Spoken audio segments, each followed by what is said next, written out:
Tutorial Podcast, a podcast offering discussions and tutorials on nerdy subjects for people who aren't necessarily nerdy themselves. With you today is myself, your nerdy tutor George, and with me here today, future mobile suit pilot, my mom. Hey, I tried. I don't think I have a cycle frame. Well, I mean, like we can get mobile suits that have cycle frames in them. So Okay. So this week I intended Mom to only watch maybe the first 2 OAV chapters or up to maybe the first 7 of Gundam Unicorn, which is probably, if you want to get into Gundam, this is the way to get into it right now. It's newer animation. It looks absolutely stunning and beautiful. It's got a really good dub out there. It's free to watch on Crunchyroll so long as you don't mind ads. And if you already have Netflix, the OAV version is on there as well. So, and in any particular chance, yes, does it dive into the Universal Century a little bit too much? Yes, but it's kind of unavoidable with Gundam series revolving around the Universal Century, which this takes place in.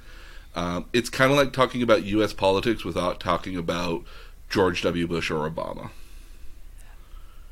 One of my many comments, actually. Okay, yeah. So, if you want to dive in on it, I think it's a great series to dive in on initially. And it gives you the opportunity to want to learn about the other stuff that kind of happened beforehand. Because there's a lot of other stuff that happens beforehand. There's a lot of characters that pop up again that like, if you hadn't watched the other series, had, like, no meaning to you. My gosh. Okay. All right, so what did you think of it initially? Okay, so first of all, I'd like to say, I'm going to have a much easier, I made notes for each episode, but I'm going to have a much easier time talking about this globally, I think, first. Okay. Although I have all sorts of references. Oh, there's so much stuff going on here. So much stuff going on. Mm-hmm. Okay. First of all, I made notes, and I still wished, as I went into later episodes, that I'd made some sort of map of all the characters and everything that's going on. God, this is worse than Tolstoy and War and Peace. I mean, it is. It's Anna Karenina. I had a hard time keeping track. So one of the resources I actually looked at was Fandom has a Gundam Wiki. Who knew? And I found myself using the Gundam Wiki. A very extensive wiki, by that matter. Yeah, it is. I found myself, and we can get into why. I found myself referring to it mid-episode, stopping the episode, referring to it to refresh myself on, because who people were and what stuff was and and part of the globally, I could work in Star Wars, Star Trek, and Galaxy Quest. Yes, all into the storylines. And I guess my first comment was, so you said you only really expected me to watch the first 2, and I watched 1 through 7 because that's what my instructions said. I can show you the message. I meant episodes 1 through 7 if you were watching on Crunchyroll, but if you got through the entire series, you got through the entire series. I got through episodes 1 through 7. On Crunchyroll? Yeah. Oh, okay. So you didn't watch the entire series. I watched 1 through 7. Okay, so all right, so you just watched the first 7 episodes, give or take, which covers the first 2 OAV films. Okay. So this was released over the course of, I want to say, 3 or 4 years, starting in 2011 up until, I think, 2014, 2015. Every about 5 to 6 months, they would release another chapter in this series, and it's about an hour and 10, maybe an hour and 20 minutes long in total. Usually no more than about an hour, typically. It's the OAV format because, again, it also allows a lot of room for the artist to kind of, enjoy the palette of the animation at the end of the day. So for reference here, they didn't get to Earth at all, did they? Various people did. There's the Cheyenne base. There's Anaheim. What the hell are we doing in Anaheim? So Anaheim is a electronics company, not unlike Anaheim is where Disneyland is. Yeah, that's what I think of too when I think of Anaheim. But Anaheim in this case is a multi-conglomerate construction company. It's building the colonies, but also building mobile suits and the mobile weapons that go along with it. Oh, it's all sorts of intrigue. Oh, yeah. Okay, so are you talking about that way of getting to Earth? I think we They would have gotten to Earth and they would have seen another black mobile suit. If you never saw Yes, we saw the black mobile suit. Oh, so you actually did watch a fair amount of it then. Yeah, we saw the black mobile suit. All right. I thought it was destroyed and then it came back. It was a little like beat up. A little like the Emperor. Oh, okay. Well, no, I thought I even made notes about it. No, it sounds like from the way you described it when you first started, where he travels off into the distance of space, that you did watch all of it. It would have been several hours worth of material. Oh, yes. Okay, yeah, oh, so yes, you watched all of yes. it. You watched all of it. Oh, yeah. Okay, so let's start out. Let's start out with a global comment. Okay. So it was interesting to watch because by the time I got to the third episode, you could see that they were cutting in some animation that looked like it was from other series because it was slightly styled differently. Yes. And okay, so and does that happen frequently? It was interesting to me because in episode 3 there's a thing with the laser cannon thing. Yes. Okay, where that thing doesn't look like the rest of the animation. It's very old-fashioned looking almost, but more complete. It's a little more detailed and glossy is not the right word, but pitched up maybe is the better term. Yeah. So you got to remember that when a lot of the stuff was originally created back in 1978, 1979, that hyper mega particle cannon, clips of better animation popped in. Yeah. Okay. Not imagining that. No. Much better stuff eventually kind of pops in, I would imagine, from time to time. It does from that time on. I didn't notice it in the first 2 episodes. I felt like the animation was pretty consistent. But once we got to 3, you see it again in like 5 or 6. You definitely see it in 7. And in 7, you'll kind of understand why. Okay. So it looks like there's almost kind of what I would almost term better animation slotted in.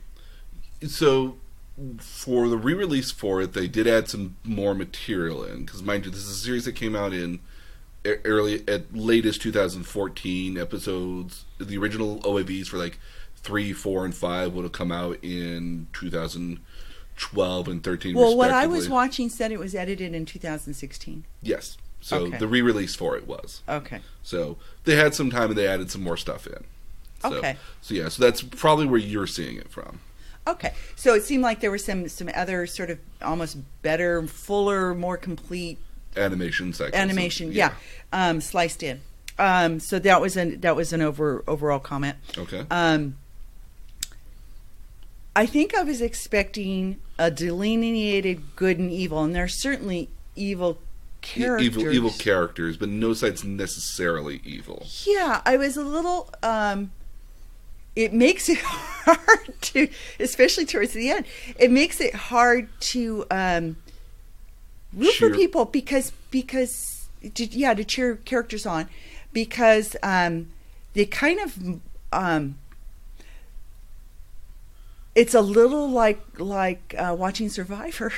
Nobody's right at the end of the day, but everybody is certainly goddamn wrong. Yeah, but they shift allegiances. Especially the Gundam in this case. Banagher Lynx and the Unicorn Gundam are at one point with the Earth Federation, and then they're working with the Neo Zeon forces, and then back with the Earth Federation, and then somehow they're all like working together by episode 6. I'm sure I don't like sleeves. No. I mean, I'm a big fan of sleeves. I mean, especially during the wintertime, they keep your arms nice and warm. Okay.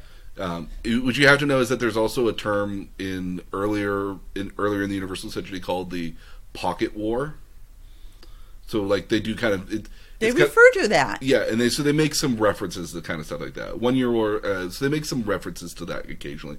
Why the Neon Zeo forces are known as the sleeves, I don't really fully understand it all. So, well, the sleeves seem to be just sort of a contingent of them. Yes, yeah, they're not the main crew that were the main Neo Zeon forces that were following. They're not full frontal at all. Yeah. Okay. So yeah. So then and then you have the guy with the mask. No, the Lendo Bell Tri-stars? So we have Londo Bell, which is Londo Bell it comes from Zeta Gundam, which it was when Earth was being... But you could look at him as one person. He's also kind of three people. He's one singular person, but for the love of God, he doesn't have any pupils in his eyes. He just has the dots. It always freaks me out whenever I see him. But he has this little... It's always well, you get the tri-stars a bit. Yes. So. Which are his kind of like signature sort of thing, yeah. Oh, okay. So and he has his own. It's like its own little task force. Yeah, I mean he was a hero of the Zeta of the kind of Zeta Gundam. He was the captain again of that series for the main two titular ship with the Gundam. And Londo Bell is actually his original creation. So most of the Earth Federation are kind of made up of what he created, but he's not the immediate leader of it still for whatever reason. He's more or less kind of like we do what we need to do in Londo Bell. We take care of the stuff. They're the general forces, but Londo Bell is like the special forces. Well, they're kind of the cleanup crew. Yeah, they're very much a cleanup crew at the end of the day, too. Okay. So before we take it episode by episode, you certainly see the things that influence it. Yeah, there's a lot of history that goes into this series. There's overriding. It's really more about the characters than it is, even though there are battles. There are battles in every episode. Mm-hmm. Even though the Gundam is really, really cool, especially when it transforms that first time with that music in the background, it is. Well, the music's fantastic all the way through. The main Gundam. Each episode has its own beautiful music in it. Well, its own unique song. Mm-hmm. The title song, which is called Unicorn in the soundtrack. Is a song I regularly play when I want to just relax, and sometimes I play it when I go to sleep. And I have good dreams when I listen to that song. That's how good it is.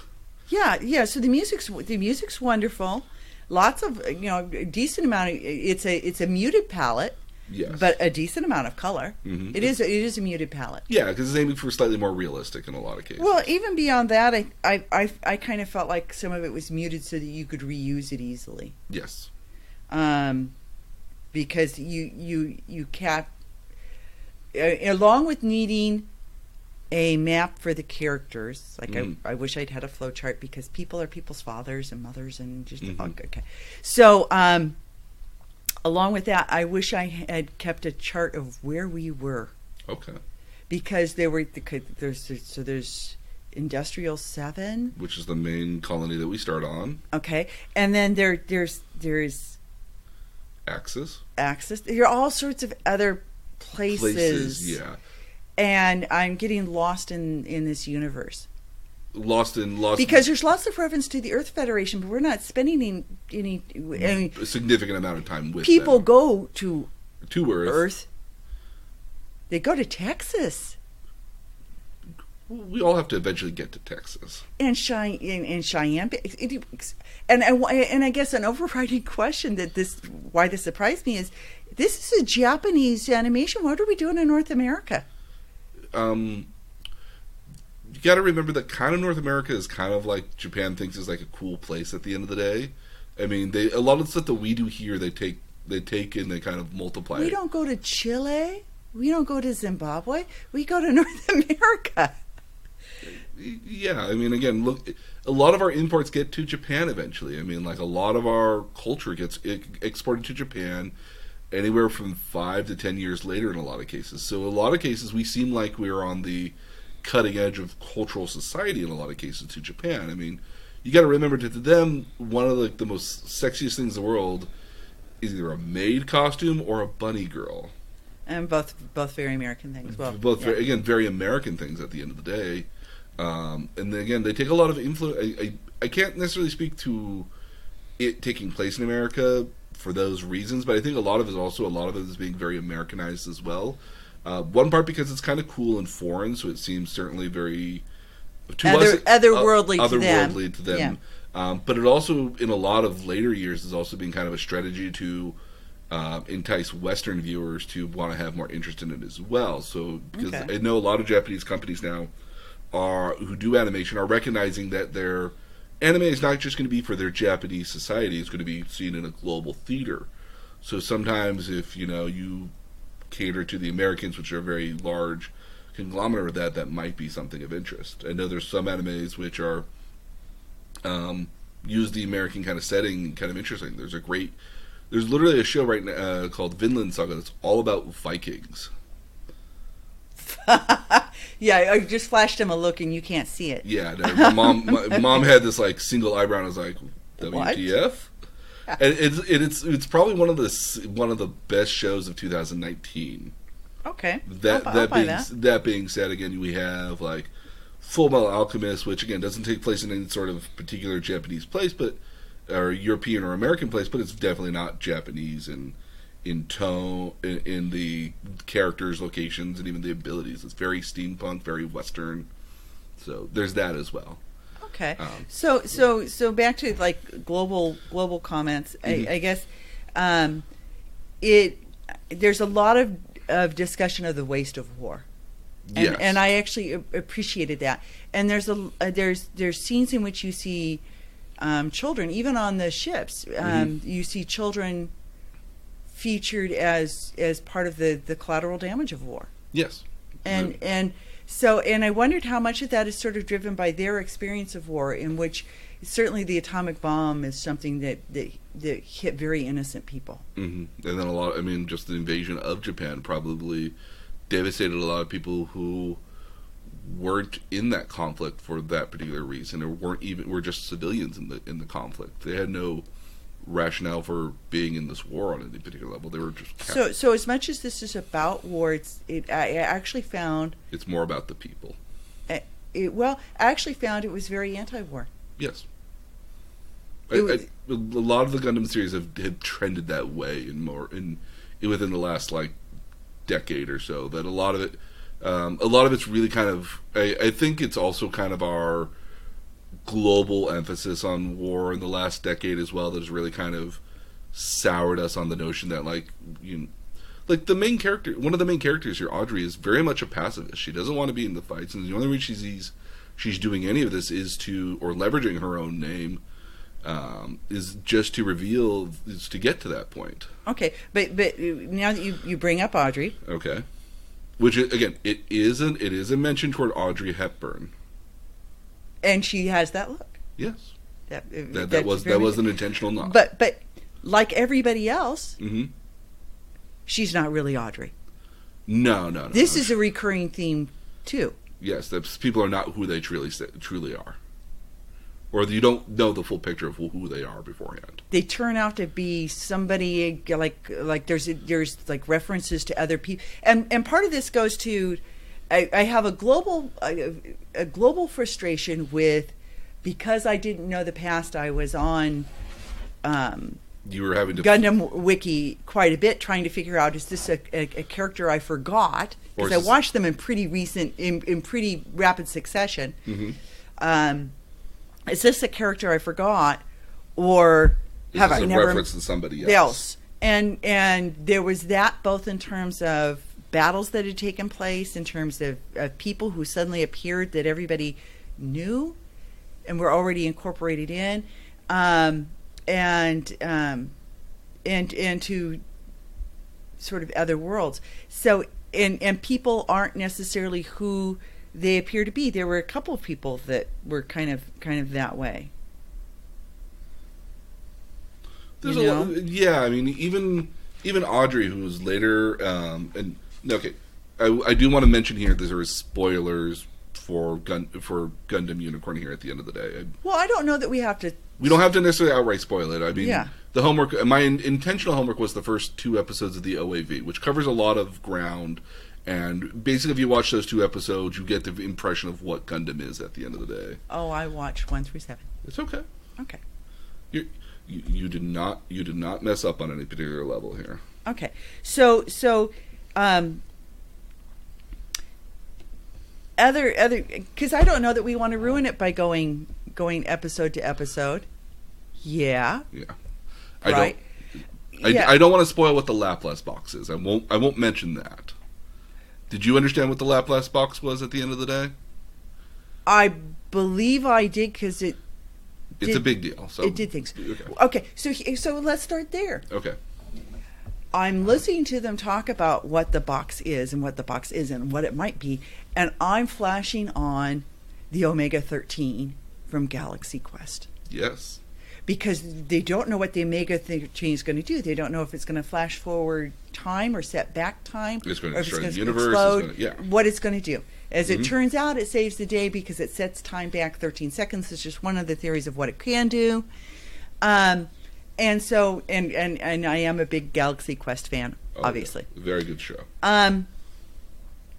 As I was listening to them discuss what it could be and what it couldn't be, that's what I flashed on. Because they don't know what the Laplace box is. Mm-hmm. From my notes, what I caught was that it could destroy the world, it could restore the future, it could set back time. Mm-hmm. So let's start with the climate before we get into Gundam Unicorn, because it might help a little bit. So Gundam Unicorn itself takes place 3 years in the Universal Century 96, and takes place essentially 3 years after the Char's attack, or Char's rebellion. Right. Essentially. It's where Arumo Ray and Char Aznable disappear. They're missing in action. And there's some references to Char later on. Oh, yes. Because there's somebody else who...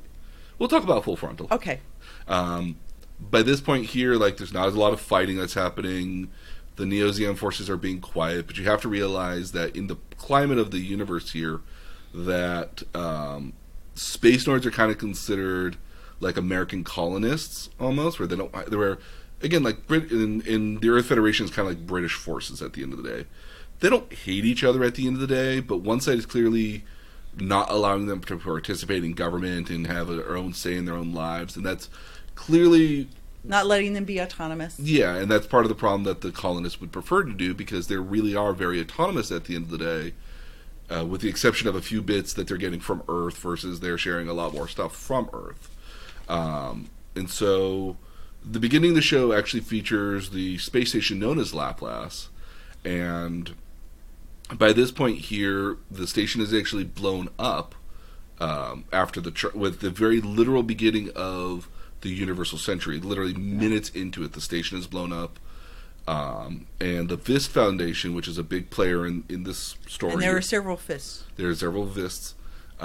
They have recovered something from the destroyed space station colony. It's just kind of floating out just right outside of Earth's orbit. They have recovered something that basically, if it were to be revealed or shown or used, would basically change the entire political dynamic of the human civilization at this point here. So that's the Laplace box. And what they've essentially decided to do is they're going to lord it over the Earth Federation and basically use it to amass power, finances. Basically, they're like nobility after a certain point, but they're basically lording over. They're basically just blackmailing the Earth Federation to let them do whatever they want. A couple different nobilities here. Yes, we need to go. There are a couple different nobilities here. Yeah. By the time we start episode 1, the Vist Foundation has held on to the Laplace box here for 96 years, and they're now somewhat eager to get rid of it. They don't want to. They want to keep it anymore. They want whatever they have to be out in the open in public for everybody to have at this point. Right. And the people to equally control. And the people they've leaned on to do this is going to be the Neo-Zeon forces, which the Sleeves in this particular case are coming to collect it. Along with the crew of the Sleeves, we have a Audrey Byrne, that's how she introduces herself, who is with them and is somehow an important character. By the time, also on the colony, we have Banager Lynx, who is he's a part of the engineering. He's a part of the kind of like the engineering academy of Anaheim Electronics, which again is a global sort of, a universal sort of construction company that makes mobile suits and colonies and all sorts of space stuff. Why they're called Anaheim Electronics, I think maybe the creator like Disneyland. I don't know. Yeah, would be again. I mean, sillier. I mean, like again, like I'm thinking now if I make my own space corporation, I'm going to call it something like Magic Kingdom or something. Yeah, there we go. So, copyright infringement, of course. Yes. But Banager Lynx is very much waiting for his life to happen, it would seem. He looks off into the distance. He doesn't know what he's doing. He's starry-eyed. He's kind of no forward momentum in his life at all, beyond being a future engineer of some sort. Sort of daydreaming. Yeah. So Miss Audrey Burns is actually trying to, as it were, kind of escape through like the bowels of the space station to get to the Vis Foundation. She needs to talk with the person in charge of the Vis Foundation so that she can receive the Laplace Vox versus the Neo Zeon people, because it's not quite sure what the Neo Zeon people are going to do with whatever they get from the Laplace Box. And we don't know what it does. And we still don't know what it does. It's the Omega-13. Yes, we still don't know what it does at all. In the process, she kind of gets trapped in kind of the void space of the colony. Now, we've got to remember that the colonies are kind of shaped like cylinders that are kind of turning to create the centripetal force to create gravity.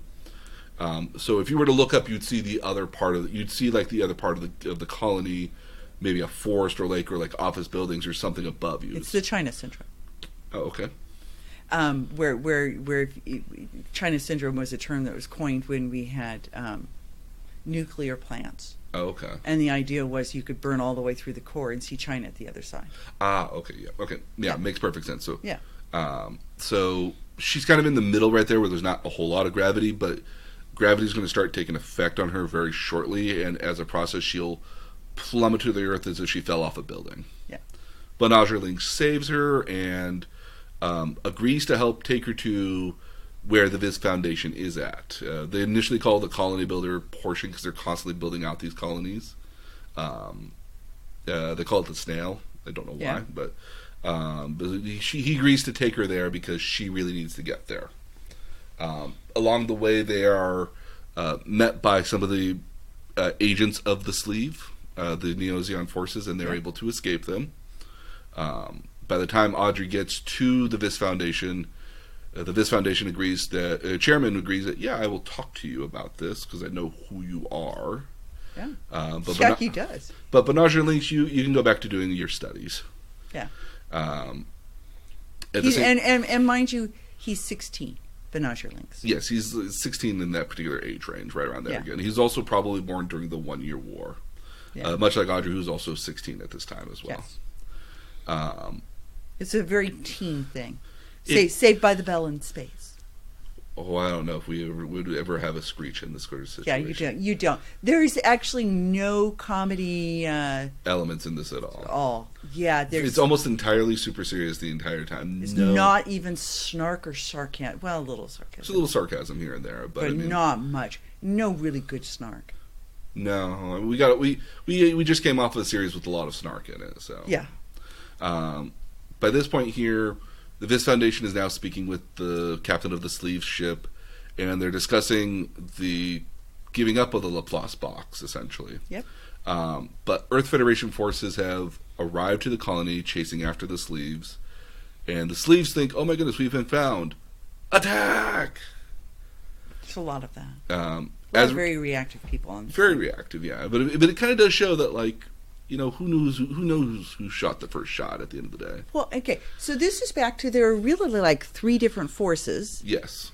And they morph. They change alliances, perspectives. It's very fluid. Mm-hmm. I'll help you, but I'm not on your side. I mean, at one point, I think in one of the later episodes, that actually gets said. Oh no, I think that's a big part of Part 4. Yeah. Part 4 and even Part 5 a little bit. So there's a lot of who are you rooting for? Yeah. By the time we get through at the end here, the Vis Foundation thinks that the Sleeves are attacking, so that they're just going to steal the Laplace box at this point. Versus the Sleeves think that the Vis Foundation trusts anybody. Yeah. At the end of the day, Audrey escapes the Vis Foundation and gets saved by the Earth Federation, and who's actually come in who they think are there to save the day. Yeah. But Naja Link gets kind of lost in the bowels of the station a little bit. Yeah. Of the colony, and winds up across the chairman and this all-white mobile suit. Now, the mobile suit is designed after what they call a GIM, which is a general mobile suit for the Earth Alliance. Yeah. But with a unicorn horn on its forehead, almost. It is a new type destroyer. Oh, well, we'll get to that part a little bit later. We'll get to that in just a second. Okay. you come to realize that the guy who's the chairman of the Vis Foundation is actually Banasher Link's father. Which is all new to him. Yeah, he doesn't remember that point in his life. And his father basically gifts the Unicorn Gundam to him because he believes his son will be the best person to use the Laplace box in whatever way is deemed fit, the best way to use it. What happens to the father? I don't know. The cockpit closes before I ever get to see. He did get shot, and it's implied that he dies. Well, there's a lot of that, too. These characters have to come back in some form eventually. In some form is an important thing. I don't want to ruin this for somebody because this isn't like Star Wars where a lot of people have seen it and there's a lot of other stuff out there. Yeah. If you want to watch this, I don't know that we should be giving the immediate details of some of that stuff. Right. Is it better for the purposes of this to go and just generally say these are what's happening? These are these characters. These are themes that happen during it. Yeah, we can do that too. And we could talk a little bit about maybe a couple of the characters, but I would like to encourage people to watch. I found it very, very interesting. Mm-hmm. I would say have a notebook or an iPad with you. Mm-hmm. To be able to use tools, and there's plenty of them online. Oh yeah, no, this is very well studied. So yeah, let's talk about some of the key things of this series here. So there's several instances in which people find out who their parentage is. Yeah, so we won't go through all of that here. But that's a recurring theme. It is very much a recurring thing. So I found that very Star Wars-ish. Oh, that's very true. Actually, now that I think about it, yeah. I have notes. Okay. Okay, so. And there's I like the way you're looking at me. Okay, so I have in here as well Marita. Yes. Marita. I initially put Spock-like. Yes. In that she tries to be emotionless and yet she's kind of a singular focus. Yeah, and towards the end she has kind of a revelation of what she really thinks, and she not truly emotionally different, but like you start to actually she comes in. She sort of comes into herself. Yes, and where and when I say Spock-like, it wasn't that I found her lacking in emotion, but you felt that she was very closed in and not wanting to share her emotions, but just do the job that was very driven. Yeah, very driven. So so I found that to relate to Star Trek. Okay, as I said earlier, I have the Omega 13 that the Laplace box because you just didn't know what it was. I thought it was interesting that at one point you have the ECOAS. Okay. ECOWAS. Fighting like almost guerrilla warfare, waiting to ambush in rocks. Yes. Which I thought was a completely different style of warfare that you would expect in space. Yeah. Yeah, like ECOWAS is kind of like the trying to describe it. They're kind of like SEAL Team 6. They're like the SEALs of the Earth Federation. They're very dirty. They don't care. They don't care what casualties are along the way. Their collateral damage is collateral damage. Collateral damage is just like, okay, we're going to have collateral damage. Keep it to a minimum. But if it happens, we knew this was going to happen. Not real empathetic. No. So that's But ECOWAS is very much of the guerrilla fighter SEAL team sort of thing. We're like, hey, we got kind of a really difficult job. This is what we're going to do. We'll get in, get out, and then. Bing, bang, boom. Literally, in a lot of cases, a lot of boom. A lot of boom, yeah. Yeah. So let's talk about one of the key things that...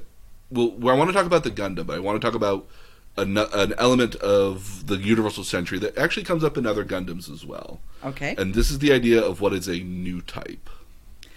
So this is probably something you would probably have in your notes somewhere, if not right there where your thumb is. So a new type is a evolution of human beings, and the notion is that by being in space, humanity would evolve in some sort of way by having to adapt to living in space, and as a result, New types are actually not all spaceborne people. Arumo Ray, who was actually originally born on Earth, is probably one of the more notable new types. But what they develop is a greater mental awareness of everything happening around them. Well, and also my interpretation was that somehow they are able to mentally connect with the Gundam. So that part will come in just a second here. So, but kind of the main feature of new types is their mental awareness, and it allows them to be spatially aware of everything around them. They're able to focus a lot better. Certain new types can sense danger or sense somebody's negative emotions, so they're able to kind of like a spidey sense almost. And manipulate off of that. Yes, and so one of the things that's been developed in this series is a metal called psychoframe, which is incorporated into usually like the cockpit of some units and some like core pieces of it. And basically, what the psychoframe does, right there.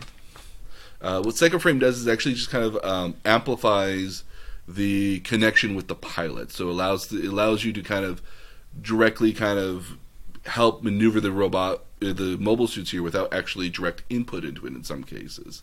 And so in Maria Cruz's example here, she has these little funnel little bits that kind of shoot out from her unit and kind of surround it and stuff. But she's got like 30 of them or something. And controlling all of them manually would be really, really difficult. But she's using her psychoframe and her new type abilities to do that. But what happens if we can't blow what happens at the end? We can't. So one of the things I do want to say, though, is that there are also what they call cyber new types. And these are types of people who are genetically modified to be new types. So they're usually clones or some sort of genetic modification. They're not inherently new types, but they've been bred or created to be such. So I don't want to blow any endings. Okay. I just will say that comes up at certain points. Yeah. And now, to speak about new type is to actually speak about the Gundam Unicorn itself. Now, again, it's a unique mobile suit in that it's actually built with psychoframe throughout its inner structure, all the way down to the arms and limbs to the fingers. It's all has psychoframe throughout it. And what it does is it allows the pilot to basically control the mobile suit, and the mobile suit kind of reacts to whatever the pilot wants to have happen. Like if you just needed to raise your arm up to block a punch or something, it would do it for you without you ever realizing. It kind of almost works on a subconscious level. It's like your neuro system. Yes, it just. I don't think I raise my arm just raises, and that can become a more developed power. Mm-hmm. It eventually becomes a much more developed element later. Yeah. And what's also unique about this Gundam is that it has two modes. It has its default Unicorn mode, which again is a very kind of basic looking mobile suit with the exception of the crest at the top. But then it also has what's called the New Type Destroyer mode, or the NTD, as it's featured on the display screen.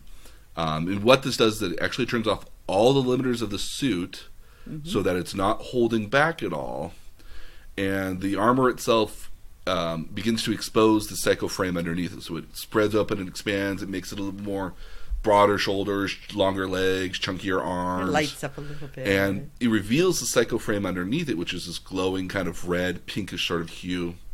It also changes the face as well. So beforehand it's got this very basic looking thing, but then it reveals the Gundam face, and then its unicorn horn splits open to reveal its fins that are synonymous with the Gundam. Yeah. It also gets extra thrusters on behind its hips and back, as well as its legs. It also just has like the coolest music when it transforms. And we got to hear some of that firsthand when we saw. When we were in Japan, and then so now having watched the series, now you see the statue in Japan. Now you kind of, I know you had like an understanding of how cool it was just to see it in general. Yeah. But now that you know the series, how much cooler was that actually now? Actually, was very. Yeah, I could relate to it more. Yeah. I understood. It made more sense now. Yeah. So, and again, that was a 1-to-1 creation of it too. Yeah, it was huge. It was 3 stories. Three or 4 stories tall. Yeah. Yeah. I believe it's like 20 meters tall at the end of the day. Yeah. Very big. So that's what the New Type Destroyer is meant to be is that in the Gundam universe, new types are not well received. They're there's a lot of distrust over everything. Yeah, and there's a lot of distrust over new types in general because they don't know what powers they really have versus what they don't have, what they can do, what they can't do. Well, not everybody has it, and that creates its own problems. But the other problem as well is that the intentional development of the new type destroyer system was actually to hunt new types, and the system originally is only supposed to activate when in the presence of a new type, because you would need to have that extra power and abilities to fight against a new type who would be naturally more... So that they were equals. So they could fight on a somewhat which equal I took standoff. to be sort of like a... in our world, there's a certain code of conduct for war. Mm-hmm. And I took that to be sort of a code of conduct kind of thing. Possibly. I can certainly see that. The original intention, of course, of the Gundam was a part of the Universal Project was to eliminate the new types because they didn't know who they were, and the impression was is that they might, because of their known prowess of being mobile suit pilots and being somewhat higher level thinkers and stuff like that, they're concerned by the Earth Federation that would think that they were going to take over, which is very kind of a Zeon. Not a racist, but more like a Jangoistic sort of impression almost. Well, what I thought, my interpretation of it was that the fear was that because they could be, because they related to the person that was piloting them, mm-hmm. they wouldn't necessarily be responsible to a captain. That person has emotions and thoughts that are controlling the robot and the Gundam. And so that might make it difficult for them to follow a chain of command, if you understand what I'm saying. Yes, that too. Yeah, again, there's a lot of minutia into like the new types as a segment of people at the end of the day that is somewhat understood and also kind of just very jingoistic as well. That like they don't trust them. Yeah. Arumo Ray is a great example. When we watch Gundam Zeta, which takes place like 5 years after the 1 Year War. Arumo Ray, who is like a hero of the 1 Year War, is relegated to just being a instructor. He's not really allowed to pilot mobile suits outside of the training facility because they're afraid he's going to turn on them because he's a new type. So as an example, and eventually he also saves Earth from nuclear winter at one point too. Char's attack was intentional, that they were going to drop the Axis colony on the Earth, because if they did that, they would force everyone on the Earth to leave it in a nuclear winter situation, and then they'd all be in space, and as a result, they would all be under the same code of conduct now. There would be no Earth Federation anymore. It would be more neutral playing ground for people, if that makes sense. And I'm trying to find I have a comment about Char. Okay. But I'm trying to find it, and now I can't find it. So I think there's three major characters. We've mentioned Banagher Lynx, we've mentioned Audrey. There's a third one, but let's go through like each one of the characters, because those are the main kind of major characters. So, should we spoil Audrey or not? I think it's important to talk about it. Because, well, and I think you get spoiled pretty quickly because it's in episode 2. Yeah. Yeah. Okay, so Audrey Byrne, which is not her real name, is actually her real name is Minerva Lau Zabi, who is the granddaughter of Chairman Daikun Zabi, who was the leader of the Principality of Zeon, which we affectionately also just know as Zeon. Her entire family, from her parents, siblings, paternal family, all of her extended family is dead with the exception of her. So she's like the princess and heiress to the only surviving member, the Zeon legacy. And basically, if she decided, and we are in a Neo-Zeon point in here, yeah, yeah, and with the intention that if she ever decided to say take over, everybody would just be like, "Yep, we're on board." Yeah. So, yeah, and that plays a role very much all the way through, because there are two people who know where the box is. Yes, there's two people who know technically where the box is. Another element of the Gundam here is it also has a unique operating system. All operating systems are the Gundam operating system, by the way. Mm-hmm. But this one has an additional feature known as the Laplace box, which is basically testing Benager links to see if he is worthy of the Laplace box by making him go to certain locations as designed by the system. Kind of like a key. Yeah, and it's very much a key. They later chapters, they describe the Gundam as being key to finding whatever it is that they want in this box at the end of the day. And nobody knows where it is at all, but the Gundam clearly does. Yeah. But Audrey is where she's known in this series. We could call her Minerva, but everyone, Benager Link still calls her Audrey at the end of the day because that's who he knows her as. Yeah. She's a pacifist by nature. She has no vested interest in wanting to fight on any particular level. And the only reason she actually tries to get involved in this sense here is because she believes that by getting the Laplace box, which she has an understanding of what it is. Other people understand what the Laplace box is, but we as the audience don't know what it is until the very last chapter. Right. Well, you get told in the beginning it could be this, could be this, could be this, could be this. It could be a number of different things. Yeah. And so you do find out what it is. Yeah. But she believes that if she could get this box and present it to the world, that she can hopefully stop a lot more fighting or intentional damage that might come in the near future, in general, that we can find peace. She kind of has an awakening. She has a conversation in a diner. In like just a very simple little diner over coffee. Oh, with the old man. Who is the old man? He's just a man. I didn't know if I was missing something from a previous. I don't believe he's anybody important. I just believe he's the diner's owner. Yeah. I don't recall him from any other Gundam series, but keep in mind that I did watch Gundam circa 2005. I have never watched Double Zeta.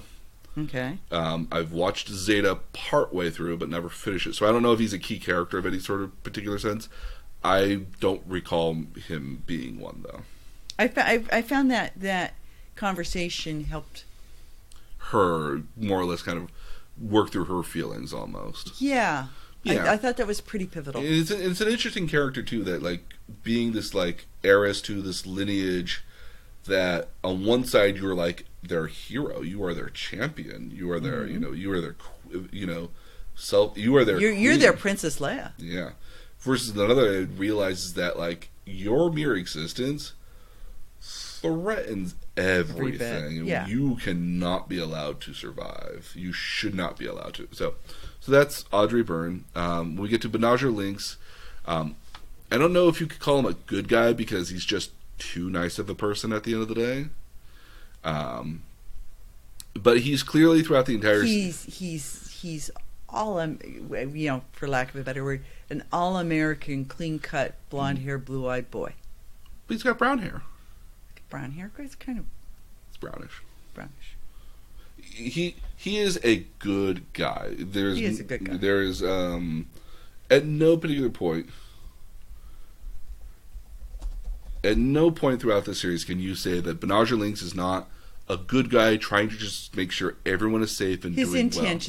His intentions are well-mannered, well-natured. He refuses to kill somebody at one point. He actually does not want to kill anybody at certain points at all. Yeah, but there's one point where there's like a really big machine, and he really needed to kill her because she would not settle down. Hearing voices. So it's brown hair. It's brown. But he very much mirrors like Arumo Ray. He's pushed into this unwillingly. He's given this Gundam by his father, much in the same way Arumo Ray got his Gundam, and he would prefer not to have to fight anybody if he could avoid it. But that's just not an opportunity presented to him, and he goes in. I think he comes to understand that what he has is unique, and then eventually he understands the purpose of why he was given it and what this means not only to him but to other people around him eventually. Yeah.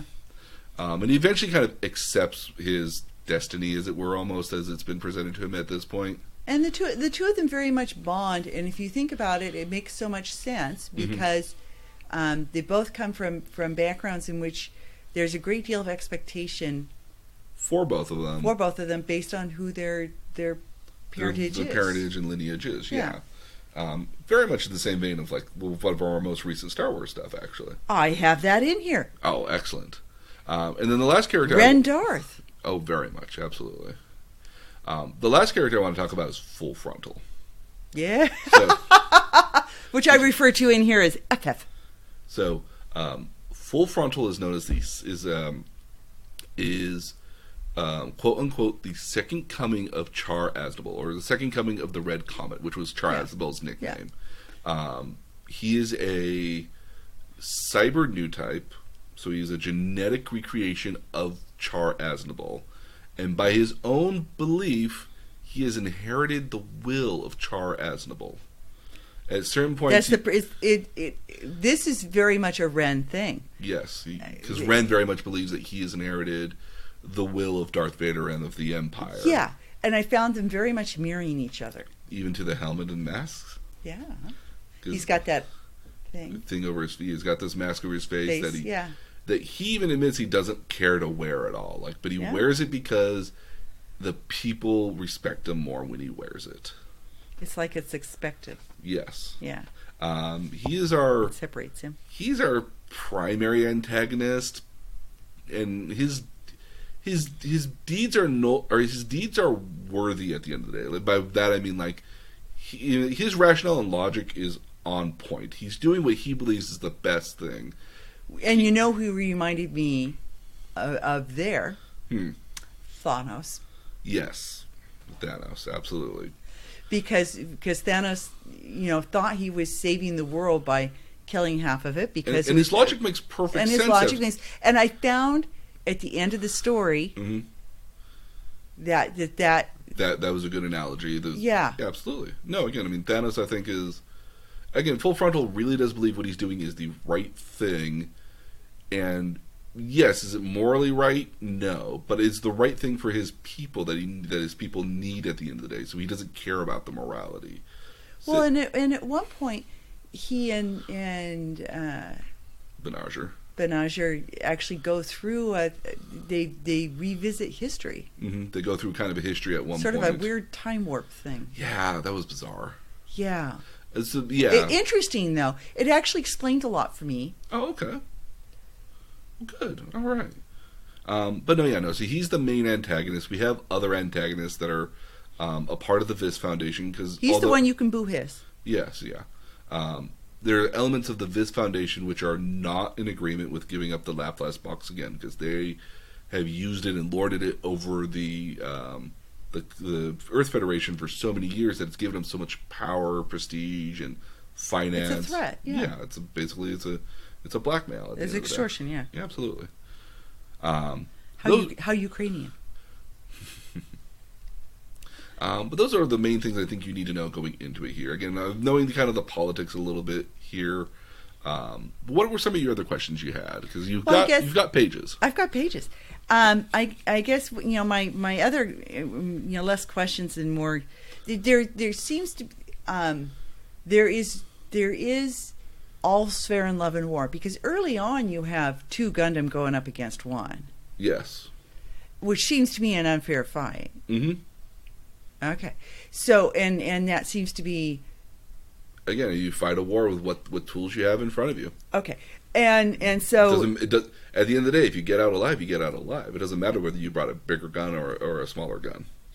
So going back to our how many Star Wars themes can you find in here? Mm-hmm.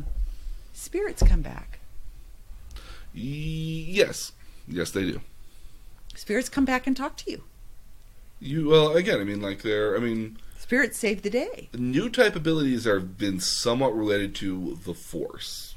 Very much so. And that analogy works for me. And the intention of the creators, especially, so the people that make the series are known as a company known as Sunrise.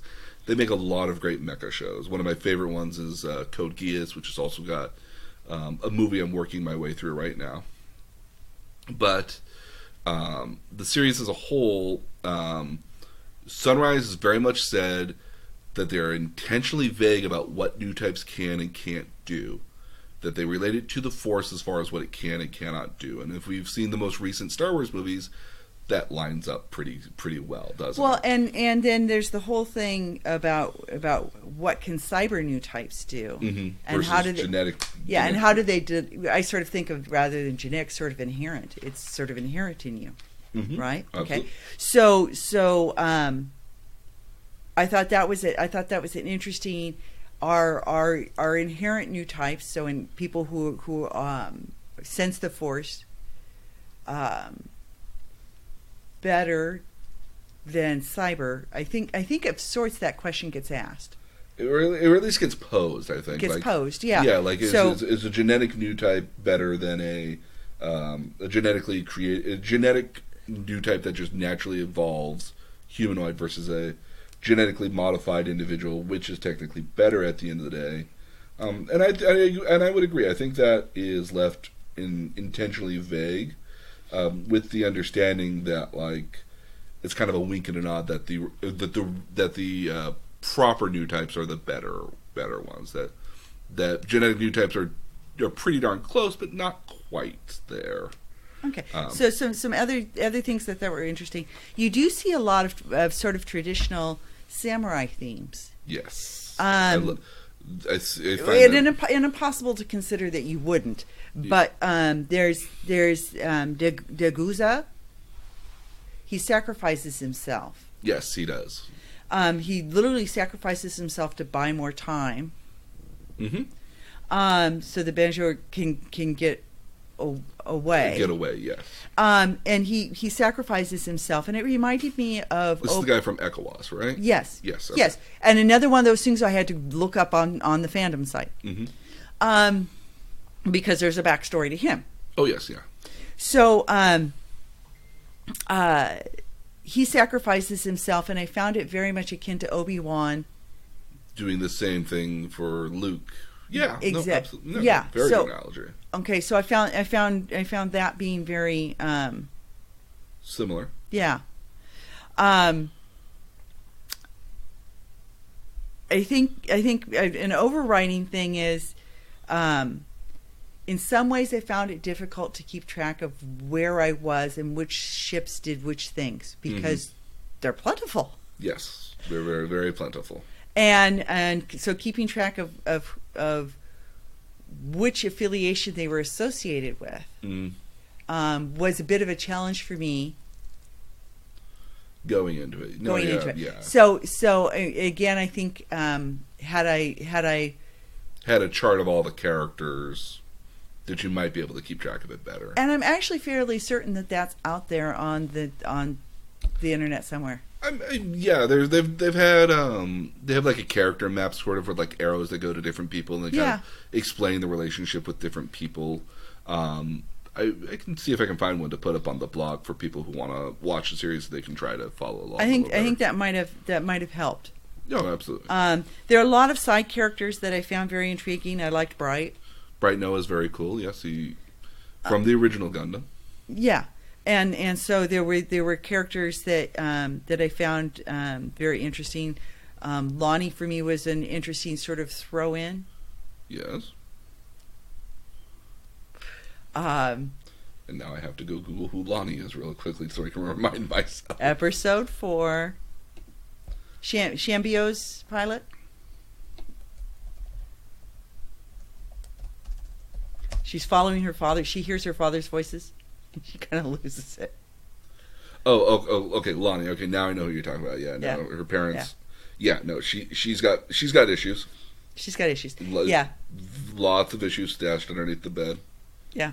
I found her very interesting, though. I find her last few moments more interesting, actually. Yeah, I agree with that. Yeah, but it's not to spoil anything, though. But her mobile suit is also just like big. Okay, so as an overall thing, some of them were ugly and some of them were really beautiful, and it didn't matter what gender was piloting. No. So because the green one is just like crap. They're all the green ones with the scuba mask sort of thing on it. Yeah. So one of the ways you can kind of tell which side is which in a lot of cases. So they're clunky. They look different. Yeah. So the Earth Federation have our angular straight line sort of units. At the end of the day, theirs look very clean and very straight line. Yeah. Not a lot of. And the colors are more like blues and silvers, occasionally a little bit of gold flare and whites. Yeah. A lot more like clean looking. Yeah.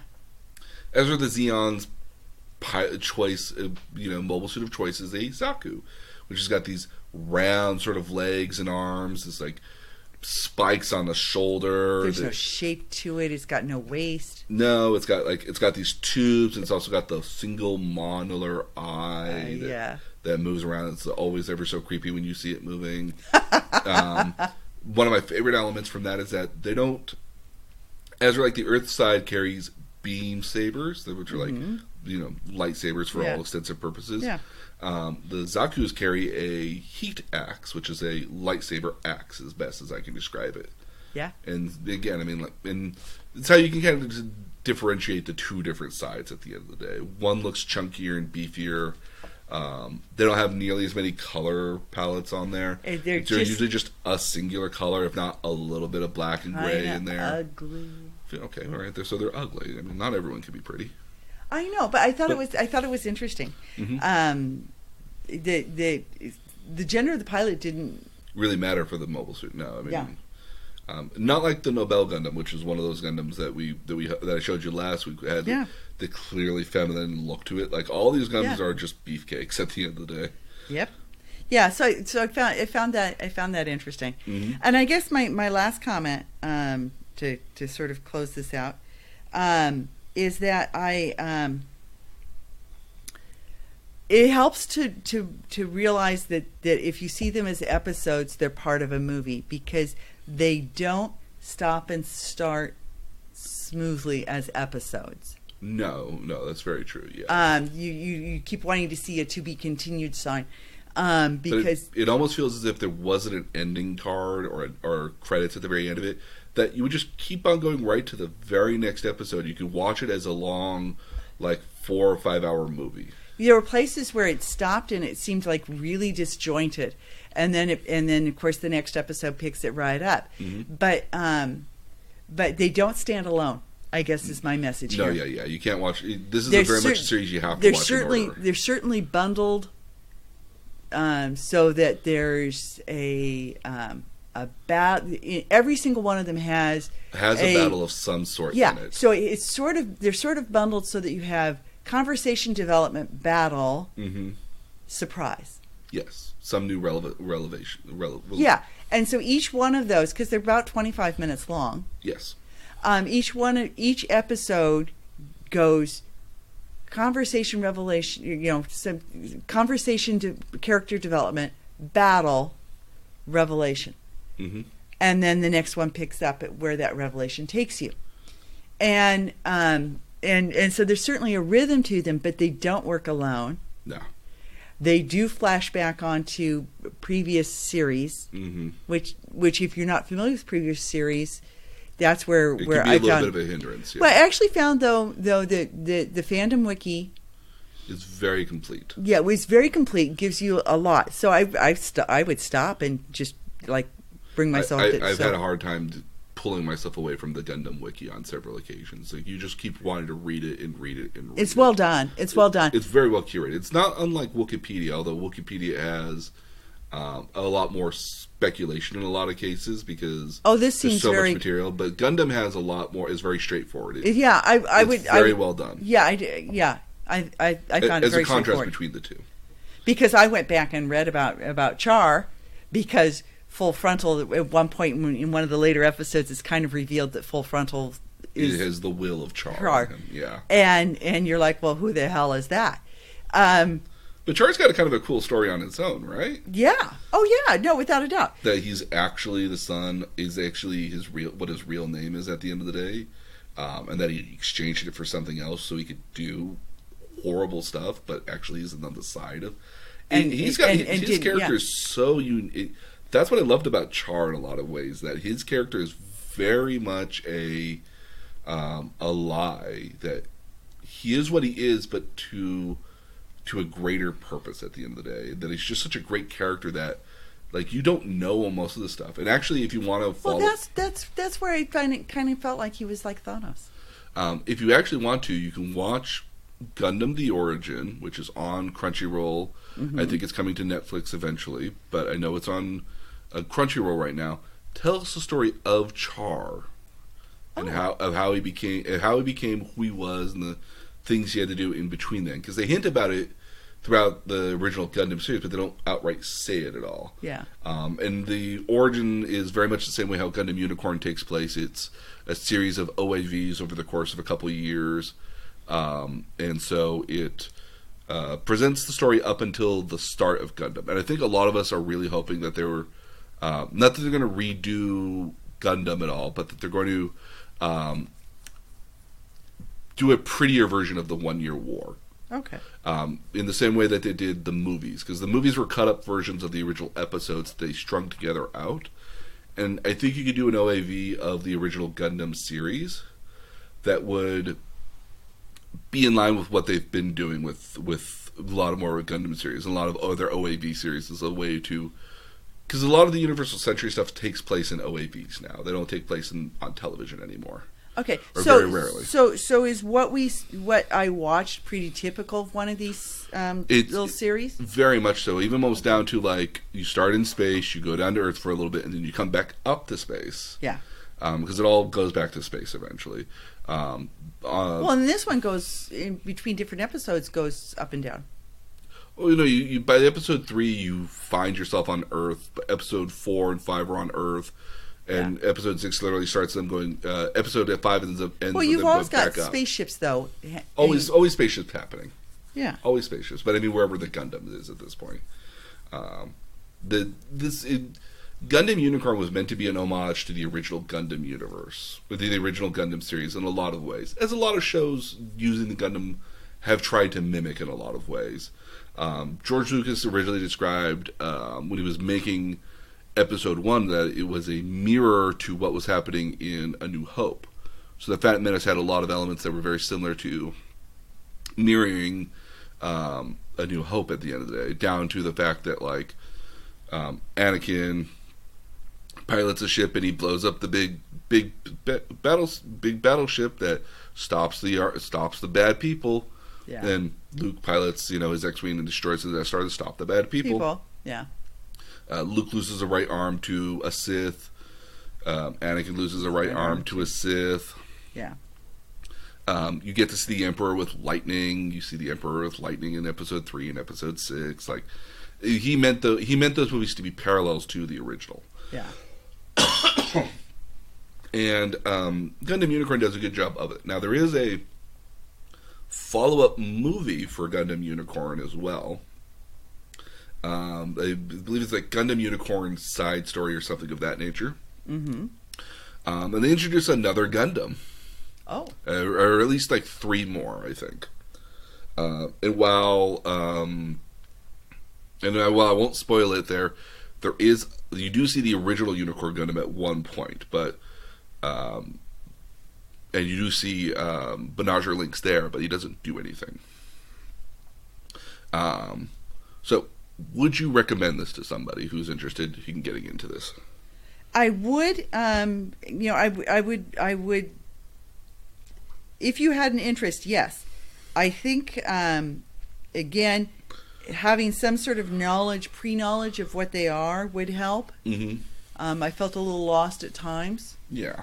But yeah, no, I enjoyed it, and I think what I enjoyed most was that whole idea that within the concept of something that wages war, I thought it was fairly. I'm going to break this up into 2 comments. Okay. I thought it was fairly realistic in terms of global dynamics, because there isn't a good and bad. I think right now, if you wanted to say you have Russia and China and the United States as analogies, that's a 3 world powers that have to live in balance with each other, mm-hmm. and always have sort of been antagonistic with one another, and right, fought but between each other, and 2 of them will align for one thing, and then a different 2 of them will align for something else. Yes. So I think it's somewhat realistic in terms of how it views sort of a global discourse, but in this case, sort of a universe discourse. So I think that's actually fairly realistic, and more realistic than say Star Wars, which says, oh, there's bad people and there's good people. Yes, very much. So I felt in that way it was kind of more approachable or more. Yeah. It's very it's a little confusing at times. It can be very confusing, but it's very. I'm trying to remember the right word here. It's an interesting dynamic because I think it's a very true to life dynamic. Yes, you can see a lot of gray. You can see a lot of black and whites, but you can certainly see a whole shade of grays in there. Yeah. That very much highlights that war is not just a simple good guy versus bad guy. As much as you can paint it to be like that, there is a lot of nuance to it. Right. And I've always felt that, like, at the end of the day here, that, like, the people from Earth Federation don't hate the Spacenoids. They don't hate these kind of people. It's the politics of it that are really driving it at the end of the day. That at the end of the day, if you told me that Russia is attacking America, we're like, no, America's going to beat Russia. Right. You know, that's the dynamic, I think, at the end of the day. That if the Russians were told, oh, hey, the Americans are coming, no, we're going to beat the Americans. But yeah. Had they not actually been in a war and they were just interacting with each other normally, we're like, Russian people are perfectly fine. There's nothing wrong with Russian people, and Russian people would be the same way with us. They don't have a problem with one another, and even our militaries are not. They're doing what they're told to do at the end of the day. Yeah, so you get sort of that dynamic, mm-hmm. and I thought you get a real sense of how not pretty war is, even when war is in space. Yes, because you do get presented with, I thought, a fairly well communicated sense of loss. Oh, absolutely. Again, the people the people that die for Menage Links, kind of at the end of the day, like, those weigh heavy on him for a while, and those are admittingly people he purposely will not forget, because they meant so much to him for the very short period of time that they were with him. Well, in one of the last conversations that's had in episode 7 at the end, I thought sort of wrapped the whole thing up for me. I wrote down 2 lines from it. One was, kindness alone cannot save people. No, I agreed. And all we can do is forge ahead. And I thought those sort of, for me, kind of recap the series, the whole thing. Yeah. So. Yeah, but Menage Links can't do it with kindness alone. He has to act at the end of the day, but they can't do anything but just keep moving forward and deal with it as it comes at them. Yeah. Was that your second portion of that, or you had 2 parts? That was the 2. Oh yeah. No, the first part was that I thought it was war was not pretty. Well, no, the first part is really that I thought having the 3 factions was very similar to what the real world is. Okay, yeah. Because we have 3 factions, I think, right now. Absolutely. You could argue them more, but mm-hmm. But the second part of it was that it really, as much as this is all fiction, mm-hmm. it's still focused on the cost of war. Absolutely. And I told you going into here that Gundam is not actually about the Gundams. No, it's not. It's very much not about them. It's about it's about the characters, and there's some interesting characters. Come on, everyone loves Marita Cruz. This is true. Marita Cruz all the way. Yeah.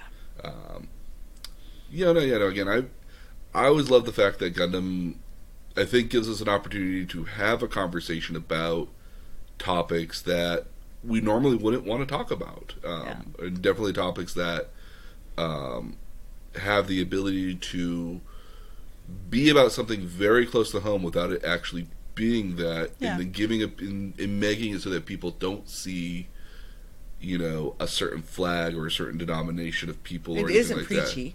No, this is definitely not preachy, but it gives us the opportunity to see things either from a different point of view, or to give us a chance to understand a concept that maybe if we talked about it in a certain way, we wouldn't understand it at the end of the day. Yeah. Or we would pick sides and we'd have preconceived notions of it. Yeah. And I always like Gundam because as much as I love the robots and I love the Unicorn Gundam, it's a great Gundam. Yeah. That I'm literally going to try to build this Saturday. Cool.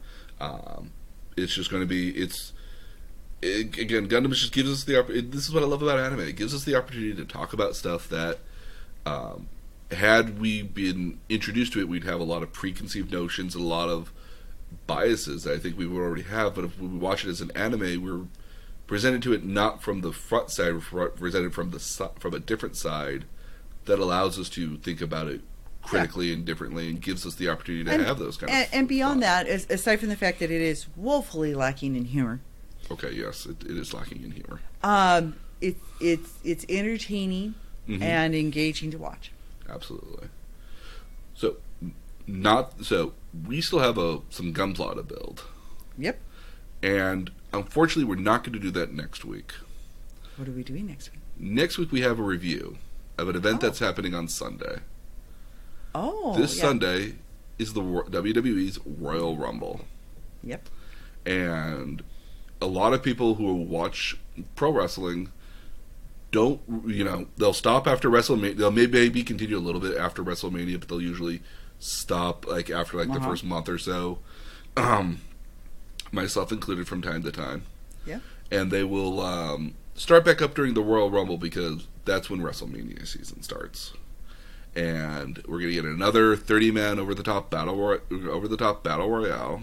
Okay. And we're also going to get another women's 30-man Royal Rumble battle. Ooh. So we also have a number of other stuff happening in between then. Okay. And we're going to watch it this weekend. We'll tell you about what we thought about it afterwards. Okay. And then the next week after that, we'll build those Gunplas. Perfect. So on behalf of myself and my mom, thank you so much for listening to us once again. You can follow us at nerdtutorialpodcast.com. We're going to put all the show notes as well as the episodes are on there as well. We can continue the conversation at facebook.com/nerdtutorialpodcast. And I always try to leave some reviews for stuff occasionally that I find of interesting. Definitely check out the guys from New World Order because, again, it's places in Japan. They just do these weird dances and it's kind of cool. And I happened to post the one in Nagoya, which we went through. There's a couple of places that we went through there. Oh, very cool. But they have one in Kyoto. They've done also ones in Paris, France, and New York, and again, what's great about that one is they're just dancing in there, and everyone else who's around them watching are just as okay, what the hell is going on here? Yep. And Japanese people are very much non-confrontational, so they're just okay, this is happening. This is weird. Move along real quickly. Don't look too much into their eyes. So there's that on there, and I post reviews and other stuff. I think I actually posted Gundam Unicorn at one point on Facebook.com too. Yeah. But also, if you want to let me know about future topics, discussions, or comics or critiques, and I also list out all the. I'm also following all the topics as well on our Twitter at nerd_tutorials. So if you ever want to follow along with what we've done here at the end of the day and do stories or elements that are coming up, Twitter now allows you to follow hashtags now. Oh, very cool. So now we can also do, just at Magic the Gathering, we can also do hashtag Magic the Gathering. We can also now do at Gundam, we can do hashtag Gundam. So we can get kind of some of the stuff that's happening in the universe. Oh, very good. Okay. So that's totally cool and interesting now. Okay. So a lot of stuff to add up to the Twitters here now. But on behalf of myself and my mom, thank you so much. And we'll come back with Royal Rumble here next week. And we'll see you guys again next time. Thanks. Bye.